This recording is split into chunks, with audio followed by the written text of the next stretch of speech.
99வது சங்கீதம் அதில் 9வது வசனத்தை வாசிப்போம். आज हम भजन संहिता 99 उसके 9वें वचन को पढ़ेंगे। நம்முடைய தேவனாகிய கர்த்தரை உயர்த்தி அவருடைய பரிசுத்த பர்வதத்திற்கு நேராக பணியுங்கள். நம்முடைய தேவனாகிய கர்த்தர் பரிசுத்தம் உள்ளவர். ஹல்லேலூயா.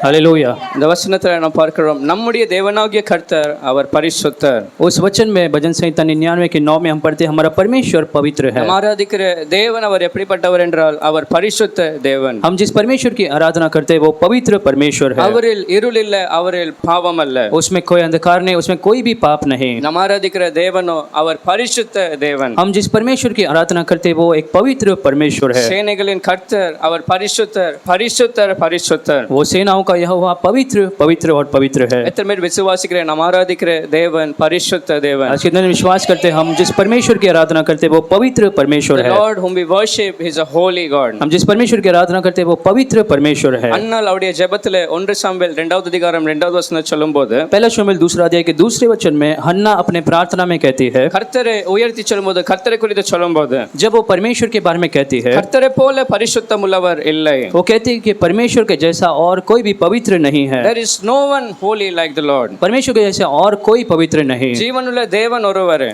और जीवित परमेश्वर केवल एक ही है। மெய்யான தேவன் ஒருவரே, सच्चा परमेश्वर केवल एक ही है। ஆகையால் எந்த மனுஷனும் அவரை போல தேவனை போல பரிசுத்தன் அல்ல. और इसलिए कोई भी मनुष्य परमेश्वर के जैसे पवित्र नहीं है। நம்ம ஆராதிக்கும் போதெல்லாம் இந்த விசுவாசத்தோட வரணும், நம்ம ஆராதிக்கிற தேவன் அவர் பரிசுத்த தேவன். तो जब कभी हम आराधना में आते हैं हमें विश्वास करना कि हम जिस परमेश्वर की आराधना करते हैं वो पवित्र परमेश्वर है। ஏசாயா 57வது அதிகாரம் 15வது வசனத்துல, यशायाह 57 अध्याय के 11 वचन में, ஏசாயா 57வது அதிகாரம் 15வது வசனத்துல यशायाह 57 अध्याय उसके 11 वचन में கர்த்தர் சொல்கிறார், நான் உன்னதத்திலும் பரிசுத்த ஸ்தலத்திலே வாசம் பண்ணுகிறேன். परमेश्वर कहता है कि मैं ऊंचे और पवित्र स्थान में निवास करता நான் हूँ। எங்கே வாசம் பண்ணுகிறேன் என்றால் உன்னதத்திலே, on the high place and in the holy place. तो कहता है कि मैं ऊंचे और पवित्र स्थानों पर निवास करता हूँ। பரிசுத்த தேவன் வாசம் பண்ணுகிற இடமே பரிசுத்த ஸ்தலம். परमेश्वर जो निवास करता है वो जगह ही पवित्र है। மோசே நாட்களில் பார்க்கும்போது और मूसा के दिनों में भी கர்த்தருடைய அந்த சமூகம் எங்கே இருக்கும்? परमेश्वर की उपस्थिति कहाँ पर रहती थी? அந்த உடன்படிக்கை பெட்டியை கர்த்தர் மோசேயிடத்தில் எங்கே வைக்க சொன்னார்? परमेश्वर ने उस वाचा के संदूक को मूसा को कहाँ पर रखने को कहा அந்த था? கூடாரத்தில் வைக்க சொன்னார். उस तंबू में रखने को कहा था। கூடாரத்தில் 3 பிரிவுகளை நாம் பார்க்க उस முடியும். तंबू में 3 भाग होते थे। பிரகாரம், பரிசுத்த ஸ்தலம், மகா பரிசுத்த ஸ்தலம். सबसे पहला जो आंगन और दूसरा पवित्र स्थान, उसके बाद जो अति पवित्र स्थान होता था। பிரகாரமும் இருக்கிறது, அதுல பரிசுத்த ஸ்தலமும் இருக்கிறது. ஆனால் மகா பரிசுத்த ஸ்தலத்துல அந்த உடன்படிக்கை பெட்டியை கர்த்தர் வைக்க तो சொன்னார். जो वाचा का संदूक को परमेश्वर ने जो अति पवित्र स्थान में रखने को कहा था। உடன்படிக்கை பெட்டி எதற்கு அடையாளமா இருக்கிறது? वो जो वाचा का संदूक हो किसको क्या दर्शाता அது है? கர்த்தருடைய சமூகத்துக்கு அடையாளமா இருக்கிறது. परमेश्वर के जो उपस्थिति को दर्शाता है। பரிசுத்த ஸ்தலமும் கூட அல்ல, மகா பரிசுத்த ஸ்தலத்துல அவர் வாசம் செய்கிறவர். वो केवल पवित्र स्थानों में नहीं लेकिन अति पवित्र स्थान में निवास करता है। ஹல்லேலூயா. हालेलुया। நாம் ஆராதிக்கிற தேவன் அவர் பரிசுத்த हम தேவன். जिस परमेश्वर की आराधना करते हैं वो पवित्र परमेश्वर है। அப்படி உன்னதத்திலே பரிசுத்த ஸ்தலத்துல வாசம் செய்கிறவர். और ऐसा जो पवित्र स्थानों पर वास करता है। ஆனால் இயேசு கிறிஸ்து நமக்காக அந்த உன்னதத்திலே அந்த உன்னதத்தை விட்டு நமக்கு அவர் கீழே வந்தார். लेकिन आज हमारे लिए यीशु मसीह उस ऊंचे स्थानों को छोड़कर इस संसार में आए அந்த थे। பரிசுத்த ஸ்தலத்தை விட்டு பாவம் நிறைந்த அந்த பூமியில அவர் கீழே இறங்கி வந்தார். उस ऊंचे स्थानों को छोड़कर पाप से भरा इस भूमि धरती पर वो आए थे। யோவான் எழுதின சுவிசேஷம் 8வது அதிகாரம் 46வது வசனத்துல, योना 8वें अध्याय के 46 वचन में, யோவான் எழுதின சுவிசேஷம் 8வது அதிகாரம் 46வது வசனத்துல பார்க்கிறோம். योना 8वां अध्याय के 46 वचन में हम அப்படி पढ़ते हैं। இயேசு இந்த பூமியில வந்தாலும் கூட, பாவம் நிறைந்த உலகத்துல பாவிகளின் மத்தியில அவர் வாழ்ந்தாலும் கூட, और इस संसार में आकर वो पापियों के साथ जिए तो भी, அவர் எப்படி வாழ்ந்தார் என்றால் பாவம் இல்லாமல் பரிசுத்தராய் வாழ்ந்தார். और वो बिना किसी पाप के एक पवित्र जीवन जीते थे। ஜனங்களை பார்த்து சவால் விடுகிறார், என்னிடத்தில் பாவம் உண்டு என்று நீங்க சொல்ல முடியுமா? நீங்க யாராவது சொல்ல முடியுமா? और वो लोगों से कहता है कि क्या मुझे कोई पापी ठहरा सकता है? யார் என்னை குற்றப்படுத்தி சொல்ல முடியும் நான் பாவம் செய்தேன் என்று? ऐसा कोई है जो मुझे पापी ठहरा सकता है? இயேசு பாவம் இல்லாமல் இந்த பூமியில பரிசுத்தமாய் வாழ்ந்தார். यीशु मसीह बिना किसी पाप के इस संसार में पवित्रता के साथ जीते थे। ஹல்லேலூயா. हालेलुया। எத்தனை பேர் சொல்ல முடியும் நான் ஆராதிக்கிற தேவனோ அவர் பரிசுத்த தேவன்? तो इसलिए हम जिस परमेश्वर की आराधना करते हैं वो पवित्र परमेश्वर है। அந்த பரிசுத்த தேவன் நம்முடைய வாழ்க்கையில என்னத்தை எதிர்பார்க்கிறார்? और वो पवित्र परमेश्वर आज हमारे जीवन में से क्या चाहता அவர் है? நம்முடைய வாழ்க்கையிலும் பரிசுத்தத்தை वो எதிர்பார்க்கிறார். हमारे जीवन में भी पवित्रता को चाहता है। That holy God whom we worship, he expects holiness from our lives और जो also. परमेश्वर की आराधना करते हैं वो हमारे जीवन से पवित्रता को चाहता है। லேவியராகமம் 11வது அதிகாரம் 45வது வசனத்துல பார்க்கிறோம். लेवी व्यवस्था 11 अध्याय के 45 वचन में हम पढ़ते हैं। லேவியராகமம் 11வது அதிகாரம் 45வது வசனத்துல, लेवी व्यवस्था व्यवस्था 11 अध्याय के 45 वचन में, லெவிடிகஸ் 11:45 தேவன் சொல்றான், எகிப்தில இருந்து உங்களை வர பண்ணின கர்த்தர், और वो कहता है कि मैंने जो मिस्र देश से तुम्हें बाहर निकाला, உங்களை நான் அடிமைத்தனத்தில இருந்து வெளியே கொண்டு வந்தேன். मैंने गुलामी से तुम्हें बाहर निकाला, நான் எப்படி என்றால், நான் எப்படிப்பட்டவர் என்றால், நான் பரிசுத்தர், और मैं तो पवित्र हूँ। ஆகையால் நீங்கள் எப்படி இருக்க வேண்டும்னு கர்த்தர் சொல்கிறார். और परमेश्वर कहता है तुम्हें कैसे बनना है, நீங்களும் பரிசுத்தராய் இருக்க वो வேண்டும். कहता है तुम भी पवित्र बनो। நான் பரிசுத்தர், ஆகையால் நீங்க எப்படி வேணாலும் வாழலாம், அது அல்ல, நான் இருக்கிறது போல நீங்களும் பரிசுத்தராய் இருக்க वो வேண்டும். कहता है क्योंकि मैं पवित्र हूँ तुम भी पवित्र बनो। ஹல்லேலூயா. हालेलुया। எத்தனை பேர் சொல்றீங்க, நீங்க பரிசுத்தமா இருக்கிறது போல நானும் பரிசுத்தமாய் लोग வாழுவேன்? कह सकते हैं परमेश्वर क्योंकि तू पवित्र है मैं भी पवित्र கருத்தாக்கி जीऊंगा। சொல்ல முடியும், எப்படி நீங்க பரிசுத்தமா இருக்கிறீரோ அப்படி நானும் अपने பரிசுத்தமாய் हाथों को उठाकर कहे परमेश्वर जैसा तू पवित्र है वैसे मैं भी पवित्र रहूंगा। அதற்காகவே அந்த அடிமைத்தனத்தில் பழைய வாழ்க்கையில இந்த கர்த்தர் நம்மளை ரட்சித்து வெளியே கொண்டு और வந்தார். इसलिए परमेश्वर ने उस पुराने जीवन में से हमें बाहर लेकर आया है। அசுத்தத்துல வாழ அல்ல, பரிசுத்தத்துல வாழ அழைத்திருக்கிறார். हमें अशुद्धता में नहीं लेकिन पवित्रता में जीने के लिए परमेश्वर हमें बुलाया। 1 தெசலோனிக்கேயர் 4:7 வசனத்தில் அதுதான் அந்த பவுல் சொல்கிறார். पहला थिस्सलुनी को 4 अध्याय के 7वें वचन में पौलुस ऐसा कहता है, தேவன் நம்மளை அழைத்த நோக்கம் அசுத்தத்துக்காக அல்ல, परमेश्वर ने हमें अशुद्धता के लिए नहीं बुलाया, not for impure life. हमें अशुद्ध जीवन जीने के लिए नहीं, கர்த்தர் நம்மளை அழைத்த நோக்கம் நாம் பரிசுத்தராய் அவருக்காக வாழ வேண்டும். लेकिन परमेश्वर ने हमें पवित्र होने के लिए ही बुलाया है। எத்தனை பேர் கருத்து சொல்றாங்க, என்னை அழைத்த நோக்கம் நான் பரிசுத்தமாய் வாழ வேண்டும்? कितने लोग कह सकते हैं कि परमेश्वर ने मुझे पवित्र होने के लिए बुलाया है। The Lord has called me so that I will be holy for him. लोग कह सकते हैं कि परमेश्वर ने पवित्र जीने के लिए मुझे बुलाया है। இன்னைக்கு अनेक பேர் கிருபையை பிரசங்கிக்கிறார்கள். आजकल बहुत लोग जो परमेश्वर के अनुग्रह के बारे में प्रचार करते हैं, வார்த்தை கொண்டு பேசுவார்கள். 2-3 वचनों को लेकर बात करते हैं। இயேசுவை விசுவாசிக்கிறவன் எவனும் அவன் கெட்டு போக மாட்டான், நரகத்தில் அழிந்து போக वो மாட்டான். कहते हैं कि जो भी यीशु मसीह पर विश्वास करता है वो कभी नरक में नहीं जा सकता। கர்த்தருடைய வார்த்தை எப்படி சொல்கிறது, ஆகையால் நாம் பாவத்தில் வாழ முடியும். और वो कहते हैं कि इसलिए हम पाप में जी सकते हैं। ஆகையால் பாவம் செய்தாலும் கூட கர்த்தருடைய வார்த்தை பொய் சொல்லாது. वो कहते हैं अगर हम पाप करें तो भी परमेश्वर का वचन कभी झूठ नहीं நான் कह இயேசு सकता। கிறிஸ்துவை விசுவாசிக்கிறதுனால நான் பரலோகம் போவேன், எவ்வளவு பாவம் செய்தாலும் கூட நரகத்தில் போக वो மாட்டேன். कहते हैं कि चाहे हम जितना भी पाप करें हम कभी नरक में नहीं जा सकते। அப்போ அதற்காக இயேசு கிறிஸ்து சிலுவையில் பாட சகித்திருக்க வேண்டாம். तो अगर ऐसा ही तो यीशु मसीह को उस क्रूस पर अपने जान को नहीं देना ஆனா था। நம்மளை ரட்சிக்க கர்த்தர் ஒரு விலைக்கிரமை கொடுத்திருக்கிறார். लेकिन हमारे उद्धार के लिए परमेश्वर ने कीमत को उस यीशु मसीह कीमत को चुकाया। அவர் எந்த கிரியத்தை செலுத்திருக்கிறார், उसने क्या कीमत को चुकाया, எப்படிப்பட்ட விலை கொடுத்திருக்கிறார் என்றால், उन्होंने कैसा एक कीमत को அவருடைய चुकाया। ஜீவனை நமக்கு ஒப்பு கொடுத்து அவருடைய விலையேறப்பட்ட ரத்தத்தை நமக்காக और यीशु சிந்திருக்கிறார். मसीह अपने जीवन को हमारे लिए दे दिया, अपने बहुमूल्य लहू को उसने हमारे लिए बहाया। ஏன் ரத்தம் சிந்துதல் தேவையா இருந்தது? और क्यों उस लहू के बहने का जरूरी था? பாவங்களில் என்றால் நம்முடைய அசுத்தத்தில் என்றால் கழுவி நம்மளை சுத்திகரித்து நீதிமான்களாக ஆக்க அந்த ரத்தம் தேவையா हमारे இருந்தது. पाप पर अधर्म से हमें शुद्ध करने के लिए वो लहू की जरूरत थी। பாவம் இல்லாத மாசற்ற குற்றம் இல்லாத அந்த ரத்தம் தேவையா இருந்தது. और बिना किस जो दोष का जो लहू था उसकी जरूरत हमारे पापों की शुद्धता के लिए था। அப்ப யோசித்து பாருங்க, அசுத்தத்துல வாழணும் என்றால் அந்த ரத்தம் சிந்துதல் தேவை तो இல்லாமல் போயிருக்கும். अगर हमें अशुद्धता में ही जीना था तो यीशु मसीह को लहू बहाने की जरूरत नहीं थी। ஆனா நம்மளை அவர் பரிசுத்தமாய் பார்க்க வேண்டுவதனால பரிசுத்தமாய் வாழ வைக்க வேண்டும் என்று அவர் பார்க்கும்போது, लेकिन क्योंकि परमेश्वर हमें पवित्र बनाना चाहता था அவர் பரிசுத்தம் இருக்கிறது போல நம்மளும் அவர் பரிசுத்தமாக்கி இருக்கிறார். और इसलिए आज उसने अपने लहू के द्वारा अपने उस बलिदान के द्वारा हमें भी पवित्र बनाया। நம்மளும் நீதிமான்களை ஆக்கி அவர் நிறுத்தியிருக்கிறார். परमेश्वर ने हमें भी आज धर्मी ठहराया है। ஹல்லேலூயா. हालेलुया। யாத்திராகமம் 9வது அதிகாரம் 1வது வசனத்துல கர்த்தர் சொல்கிறார் மோசேயை பார்த்து, उस निर्गमन 9वें अध्याय के पहला वचन में मूसा को देखकर परमेश्वर कहता है, என் ஜனங்களை நான் ஏன் வெளியே கொண்டு வர சொல்கிறேன்? मैंने मेरे प्रजा को क्यों बाहर लाने को कहा। அந்த பார்வோனிடத்தில் சொல்ல வேண்டிய காரியம் என்ன? उन लोगों से फरौन से क्या कहना था? எனக்கு ஆராதனை செய்ய என் ஜனங்களை போக விடு. वो कहते हैं कि उससे जाकर कहे कि मेरी आराधना करेंगे, मेरी उपासना करने के लिए लोगों को भेज। வாசித்தோம், நீங்க பரிசுத்தமா இருக்கணும். அப்போ நான் பரிசுத்தமாய் வாழ்ந்து அவரை ஆராதிக்கிறது கர்த்தருடைய நோக்கமா तो இருக்கிறது. परमेश्वर चाहता है कि हम पवित्र जी कर उसकी आराधना करें। கர்த்தரே நாம் எப்படி வேணாலும் ஆராதிக்கலாம், அப்படி அல்ல. परमेश्वर हम कैसे भी आराधना करें ऐसा नहीं, நாம் எப்படி வேணாலும் ஆராதித்து போகலாம், அப்படி அல்ல. हम कैसे भी आकर उसकी आराधना कर जा सकते हैं ऐसा नहीं। ஆராதிக்கும் போதெல்லாம் கர்த்தர் நம்முடைய வாழ்க்கையில பார்க்க வேண்டிய காரியம் என்னென்றால் பரிசுத்தத்தை பார்க்க लेकिन விரும்புகிறார். जब कभी हम आराधना करते हैं परमेश्वर हमारे जीवन में पवित्रता देखना चाहता है। அதான் பரிசுத்த அலங்காரத்தோடு நீங்க கர்த்தரை ஆராதியுங்கள். और इसलिए आप पवित्रता के साथ उसकी आराधना करें। பரிசுத்த அலங்காரத்தோடு கர்த்தரை தொழுது उस கொள்ளுங்கள். पवित्रता की सुंदरता के साथ आप परमेश्वर की आराधना நம்முடைய करें। வாழ்க்கையில பரிசுத்தம் இல்லாமல் நாம் கர்த்தரை கிட்டி சேர்வோம் என்றால் हमारे जीवन में बिना पवित्रता के साथ अगर हम परमेश्वर के निकट जाए तो அது கர்த்தருக்கு பிரியமில்லாத ஒரு காரியம். परमेश्वर उससे कभी खुश नहीं होगा। கர்த்தருக்கு எரிச்சல் கொண்டு வருகிற ஒரு காரியமா இருக்கிறது. परमेश्वर को क्रोध लाने वाला एक बात होता है। ஆனால் கர்த்தர் எதிர்பார்க்கிறது என்ன என்றால் நாம் பரிசுத்தத்தோடு அந்த பரிசுத்த அலங்காரத்தோடு கர்த்தரை நாம் ஆராதிக்க लेकिन வேண்டும். परमेश्वर चाहता है कि हम पवित्र पवित्रता के साथ ही उसकी आराधना करे। யாத்திராகமம் 3வது அதிகாரம் 5வது வசனத்துல और निर्गमन 3 अध्याय के 5वें वचन में, in Exodus chapter 3 verse 5 निर्गमन 3 अध्याय के 5वें वचन में கர்த்தர் மோசேக்கு தரிசனமாய் பேச விரும்பினார். यहाँ पर मूसा को दर्शन देकर जो परमेश्वर ने कहा, கர்த்தர் தரிசனத்தை காண்பிக்க விரும்பினார். वहाँ पर दर्शन देने को परमेश्वर ने ஒரு चाहा பெரிய அழைப்பை கொடுக்க விரும்பினார். और एक परमेश्वर ने दिया। ஆகையால் மோசேக்கு அந்த முட்செடி நடுவில் இருந்து அவர் வெளிப்படுகிறார். और इसलिए वहाँ पर झाड़ी के बीच में परमेश्वर प्रकट हुए। அதை காட்டும் போது அதை காண்பிக்கும் போது இவனுக்குள்ள ஒரு வாஞ்சை, இவனும் என்ன செய்கிறான் என்றால் அந்த அந்த தேவனை நெருங்கி அவன் போகிறான். जब परमेश्वर ने दर्शन दिया तो ये मूसा भी परमेश्वर के निकट जाना चाहता था, கர்த்தரை நெருங்கி போகிற அவனை பார்த்து கர்த்தர் சொல்கிறார், लेकिन जब वो परमेश्वर के निकट जाना चाहा तो परमेश्वर ने उसे कहा, நீ இங்க கிட்டி சேராத என்று சொல்கிறார். परमेश्वर ने कहा कि तू निकट मत आ।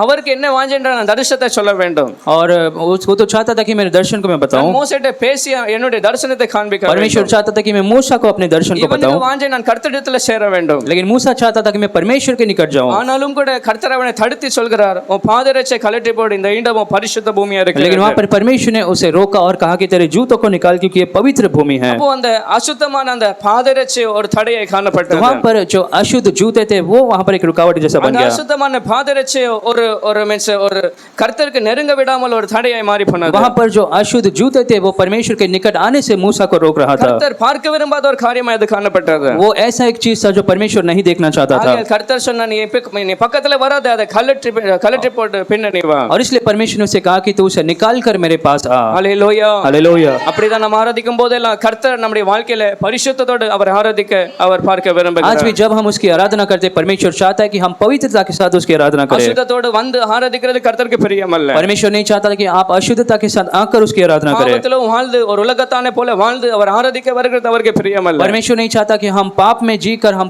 कलीसिया में आकर उसकी आराधना करें। ஆனால் அப்படிப்பட்ட அசுத்தத்தை விட்டு கழட்டி போட்டு தூர வீசி கர்த்தர் சமூகத்தில் வருவது ஆராதிப்பது கர்த்தருக்கு பிரியமா लेकिन परमेश्वर இருக்கிறது. चाहता है कि हम सारे अशुद्धता को, पाप को छोड़कर हम उसकी उपस्थिति में उसकी आराधना करने आए। ஹல்லேலூயா. हालेलुया। எத்தனை பேர் நன்றி இயேசுன்னு சொல்ல முடியும்? कितने लोग धन्यवाद यीशु कह सकते हैं? எங்களை பரிசுத்தமாக்கி எங்களை நீதிமான்களாக்கி உம்முடைய இரத்தத்தை சிந்தி எங்களை மீட்டெடுத்தீரே, உமக்கு நன்றி. हमें धर्मी बनाने के लिए तूने अपने लहू को बहाया और हमें छुड़ाया, इसलिए धन्यवाद। இன்னைக்கு யார் அந்த மகா பரிசுத்த ஸ்தலத்தை போல இருக்கிறார்? आज उस अति पवित्र स्थान जैसे कौन है? நம்மளை கர்த்தர் அந்த மகா பரிசுத்த ஸ்தலத்தை போல மாற்றி आज இருக்கிறார். परमेश्वर ने हमें वो अति पवित्र स्थान जैसा बनाया है, ஏனென்றால் எனக்கு கர்த்தர் பரிசுத்த ஆவியானவர் எங்கே வாசமா இருக்கிறார் என்றார். क्योंकि आज वो पवित्र आत्मा कहाँ पर है? அந்த மகா பரிசுத்த ஸ்தலத்தை விட்டு அவர் நமக்குள்ள வாசமா இருக்கிறார். उस अति पवित्र स्थान में, लेकिन वो हमारे अंदर है। அப்போ நம்ம எவ்வளவு பரிசுத்தமாய் கர்த்தருக்கு வாழ வேண்டும். तो आज हमें कितना पवित्रता के साथ परमेश्वर के लिए जीना है। ஹல்லேலூயா. हालेलुया। எத்தனை பேர் சொல்றீங்க அவர் பரிசுத்தமாய் இருக்கிறது போல நான் அவருக்காக பரிசுத்தமாய் कितने लोग कह வாழ்வேன். सकते हैं कि क्योंकि परमेश्वर पवित्र है, मैं भी पवित्र அவர் जीऊंगा। சொல்கிறார் பரிசுத்தவன் சந்தோஷப்படக்கூடாது, அவன் இன்னும் பரிசுத்தமாக வேண்டும். परमेश्वर कहता है कि जो पवित्र है उसे और भी पवित्र बनना है। பரிசுத்தமுள்ளவன் திருப்தியை நான் ரொம்ப பரிசுத்தமாயிட்டேன்னு சொல்ல வேண்டும். जो पवित्र है कभी तृप्त ना हो कि मैं बहुत पवित्र बन गया। அவன் இன்னும் பரிசுத்தமாக வேண்டும் என்று கர்த்தருடைய परमेश्वर चाहता है कि जो पवित्र है वो और भी पवित्र बने। ஹல்லேலூயா.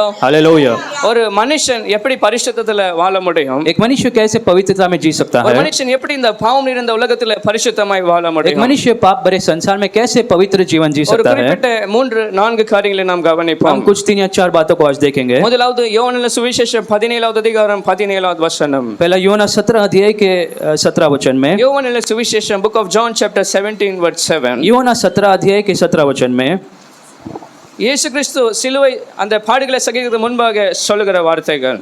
और वहां पर यीशु मसीह क्रूसित होने से पहले कहते हैं, பிதாவிடத்தில் ஜெபமாய் ஒரு பாரத்தோடு அவர் ஜெபிக்கிறார். पिता के सामने एक प्रार्थना वो करते हैं। இவர்களை உம்முடைய சத்தத்தினால பரிசுத்தமாக்கும். वो कहते हैं सत्य के द्वारा तू उन्हें पवित्र कर। இந்த பூமியில நான் வாழும்போது இவர்களை நான் நடத்தினேன், பரிசுத்தமாய் நடத்தினேன். जब मैं इस संसार में था तब इन लोगों की मैंने अगुवाई की पवित्रता के साथ। நான் இவர்களை ஆலோசனை சொல்லி இவங்களை வழி நடத்தினேன் அவர் சொல்கிறார். मैंने उन्हें सलाह दी और उनकी अगुवाई की थी। ஆனால் இப்பொழுது நான் நீர் எடுத்துக்கொள்ள போகிறபடியால் உம்முடைய சத்தியத்தினாலே இவர்களை பரிசுத்தமாக்கும். लेकिन अब मैं तुम्हारे पास आने वाला, इसलिए तुम इन लोगों की अगुवाई करे, सत्य के द्वारा इन्हें पवित्र कर। அந்த சத்தியம் என்ன? அந்த சத்தியம் என்றால் உம்முடைய வசனமே அந்த சத்தியம். और हम पढ़ते तेरा वचन जो है वही सत्य है। ஒரு மனுஷன் பரிசுத்தமாய் வாழ வேண்டும் என்றால் மிகவும் முக்கியமான காரியம் என்றால் கர்த்தருடைய வசனம். अगर किसी को पवित्र जीवन जीना है तो सबसे मुख्य बात परमेश्वर का वचन है। ஹல்லேலூயா. हालेलुया। எத்தனை பேர் கர்த்தருடைய வார்த்தைக்கு அப்படி முக்கியத்துவத்தை கொடுக்கறீங்க? लोग परमेश्वर के वचनों को ऐसा मुख्यता देते हैं। ஒவ்வொரு நாளும் எந்த மனுஷன் வேதத்தை வாசிக்கிறவனா இருக்கிறானோ, हर दिन जो व्यक्ति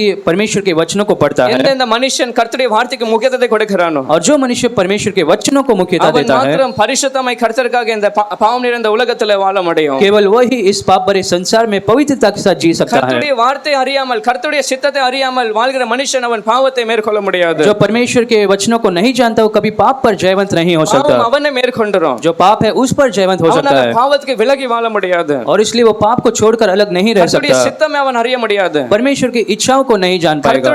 கர்த்தர் என்னத்தை வெறுக்கிறான்னு அறிய முடியாது. परमेश्वर किससे नफरत करता है, जिन बातों से नफरत करता है वो नहीं जान पाएगा। கோப தண்டனை அவன் அறிய முடியாது. परमेश्वर के क्रोध को और दंड को नहीं समझ पाता। எந்த மனுஷன் அந்த வசனத்தை அவன் நேசித்து அதை கைக்கொள்கிறானோ लेकिन जो व्यक्ति परमेश्वर के वचनों को समझता है और उसके अनुसार चलता है, எந்த மனுஷன் வசனத்தை கேட்டு பயப்படுகிறானோ जो मनुष्य वचनों को सुनकर भय मानता है, அவன் கடைசி வரை கர்த்தருக்காக பரிசுத்தமாய் வாழ்கிறவனாய் वही இருப்பான். अंत तक परमेश्वर के लिए एक सच्चा जीवन जिएगा। ஹல்லேலூயா. हालेलुया। 119 சங்கீதம் 11 வசனத்துல भजन संहिता 119 के 11 वचन में அதுதான் தாவீதும் சொல்கிறார். वहां पर दाऊद भी यही कहता है, நான் பாவம் செய்யாதபடிக்கு என்ன ரகசியம் நான் என்ன செய்தேன் என்றால் और मैं पाप ना करूं इसलिए मैंने क्या किया है। உமக்கு விரோதமாய் பாவம் செய்யாதபடிக்கு நான் வேற ஏதோ பெரிய காரியங்களை செய்தேன் அப்படி तेरे அல்ல. विरुद्ध पाप ना करूं इसलिए मैंने क्या किया, உமது வாக்கை என் இருதயத்திலே வைத்து வைத்தேன். मैंने तेरे वचनों को अपने हृदय में रख छोड़ा அந்த है। வசனத்தை பற்றிக்கொண்டு அந்த வசனத்தின் இருதயத்திலே பதிந்து வைத்தேன். तेरे वचन को मैंने मेरे हृदय में रखा है। வசனத்தை வாயில வைக்கவில்லை. उसने वचनों को अपने मुंह में नहीं रखा। சில பேர் வாயில வைத்து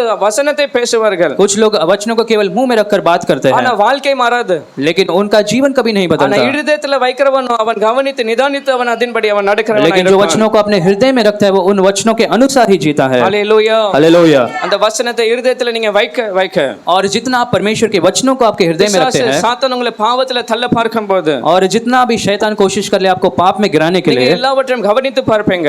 आप सब कुछ देखेंगे அந்த வசனம் உங்கள்ட்ட பேசும். और वो वचन आपसे बात அந்த करेगा। வசனம் உங்களை எச்சரிக்கும். वो वचन आपको शिक्षा அந்த देगा வசனம் உங்களை உபதேசிக்கும். और वो जो वचन है आपको उपदेश அப்ப देगा। நீங்க பார்ப்பீங்க இது கர்த்தருக்கு பிரியமில்லாத காரியமே நான் இப்படி செய்தாலே கர்த்தருக்கு அது ஒரு கோபம் எரிச்சலை கொண்டு வரும். और तब आप महसूस करेंगे कि परमेश्वर इन बातों से नफरत करता है और आप उस पाप में नहीं गिरेंगे। கர்த்தர் தண்டிப்பார் என்ற ஒரு பயம் நமக்குள்ள இருக்கும். परमेश्वर आपको दंड देगा ऐसा एक भय आपके जीवन में आएगा। கர்த்தருடைய வசனம் மாத்திரம் இருதயத்துல இல்லாமல் இருக்கும் என்றால் लेकिन यदि परमेश्वर का वचन आपके हृदय में नहीं है तो அந்த மனுஷன் துணிகரமா எப்படிப்பட்ட பாவத்துல கூட வீழ அவன் ஆயத்தமா இருப்பான். तो जो मनुष्य कैसे भी पाप कर कर वो नीचे गिर सकता है। ஹல்லேலூயா. हालेलुया। நிகழ்த்து மெச்சனை கர்த்தருடைய வசனத்தை நான் இருதயத்துல வைப்பேன். आज के लोग कह सकते हैं परमेश्वर के वचनों में मेरे हृदय में मैं रखता हूँ। வசனத்தை வாசிக்க வாசிக்க கர்த்தர் உங்கள்ட்ட பேசுவார். जितना आप वचनों को पढ़ेंगे उतना ही परमेश्वर आपसे बात करेगा।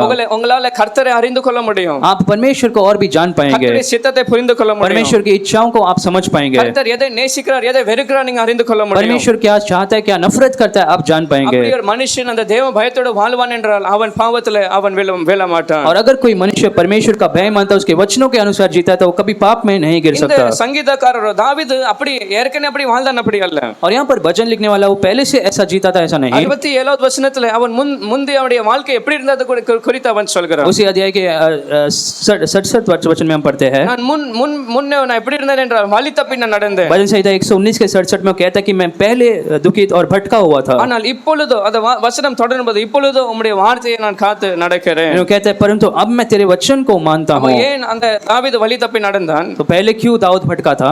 அவன் கர்த்தருடைய வார்த்தையை காத்து கொள்ளாததனால இருதயத்துல வைக்காமல் இருந்ததனால, क्योंकि परमेश्वर के वचनों को अपने मन में उसने नहीं रखा था, கர்த்தருடைய வார்த்தைக்கு முக்கியத்துவத்தை கொடுக்காமல் இருக்கிறதனால, क्योंकि परमेश्वर के वचनों को मुख्यता नहीं देता அவன் அந்த था நாட்களிலே வழி தப்பி நடந்தான். और इसलिए वहां पर उन दिनों में वो भटक गया था। பெரிய பாவத்தினுடைய வாழ்க்கை போய் முடிந்தது. बड़े पाप में उसने अपने जीवन को खो दिया அந்த था வழி தப்பி நடந்ததனால அவன் உபத்திரப்பட்டான். அவன் உபத்திரங்களில் அவன் சிக்கினான். और उस पाप के कारण बड़े दुख और वेदना का उसने सामना அந்த किया। வழி தப்பினால அந்த முடிவு எப்படி ஒரு பிரச்சனைகளை போய் முடிந்தது. और क्योंकि वो मार्ग भटक गया था इसलिए पाप में वो डूब गया था। அப்போ அவன் தீர்மானித்தான் நானும் கர்த்தருடைய வார்த்தையை நான் காத்துக்கொள்ள வேண்டும். लेकिन उसने एक निर्णय लिया कि अब मैं परमेश्वर के वचनों को मेरे मन में அவருடைய रखूंगा। வார்த்தையை வாசித்து அதை இருதயத்தில் அவன் வைக்க வைத்தான். परमेश्वर के वचनों को पढ़कर उसको ध्यान कर अपने हृदय में उसने रखना அதற்கு चाहा। பிறகு அவன் தைரியமாய் சொல்றான் நான் பாவம் செய்யாத உமக்கு விரோதமாய் பாவம் செய்யாதபடிக்கு உம்முடைய வசனத்தை இருதயத்தில் வைத்து और उसके बाद वो कहता है कि मैंने परमेश्वर तेरे वचनों को मेरे हृदय में रखा है ताकि मैं पाप ना करूं। ஹல்லேலூயா. हालेलुया। அதுதான் ஒரு மனுஷனுடைய வாழ்க்கையில் அந்த வசனம் செய்ய முடியும். और वही परमेश्वर का वचन एक मनुष्य के हृदय में करता है। வாலிபனுடைய வாழ்க்கையை அவருடைய